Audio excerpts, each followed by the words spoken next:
Hey folks, it's Autumn from the blog traditionallife.com, and I'm going to be showing you how to make a very simple garlic scape butter recipe.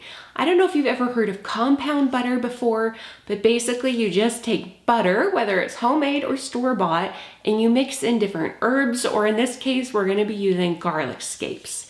You then freeze it and pull it out for, I love to use it for cooking in my cast iron. So I'll throw a pat of butter in there. The garlic brings in its flavor and it's wonderful for cooking meats or vegetables if you want any sort of savory flavor. Garlic butter is wonderful for that. So let's dive in. I'm gonna walk you through how this all works. To harvest garlic scapes, you want to run the round green stalk through your fingers up until it naturally will snap off for you. You know you've got a tender bit there where it naturally breaks off. It will all be chewable and edible. Here I was very late getting to the harvest, but we're gonna salvage what we can and use it to make some compound butter. Once we're in the kitchen, these blossom ends need to be cut off. So you can sort of see where there's paler bud ends. We want to get rid of those and just have the nice green stalks that we will work with here. I'm going to lay them out on the cutting board, chop them up, and then we will gently, finely mince up the green stalks. These are what hold your beautiful, sweet, garlicky flavor. And we're going to use just the tender, chewable parts. The stalks do tend to be tougher down near the base. We're going to mince these up until we have about 1 cup's worth. And it takes a little bit of work. Some people like to throw their scapes in a kitchen blender and kind of chew them up that way. But I prefer to chop them because you hold more of the juices in when you chop things by hand, whereas if you put them in a blender, you tend to lose some of that. So after we have 1 cup measured, I have some room temperature butter sitting out, and we will put that in a blender. So this is a Bosch. I love it, use it in my kitchen. And usually my butter isn't quite this soft. Our home has been very warm lately with high summer temperatures, so I could have easily done this by hand. But if your butter is still a little bit stiff, an electric mixer is a wonderful, wonderful tool. You throw your butter in there, you throw your 1 cup of garlic scapes, and then you mix it up till everything is incorporated. Ordinarily, I will have plastic wrap on hand and I will form little logs with this butter, but in this case, the butter was way too soft. It just wasn't gonna work. So instead, I grabbed some paper muffin cups and I'm going to spoon my very soft butter into those.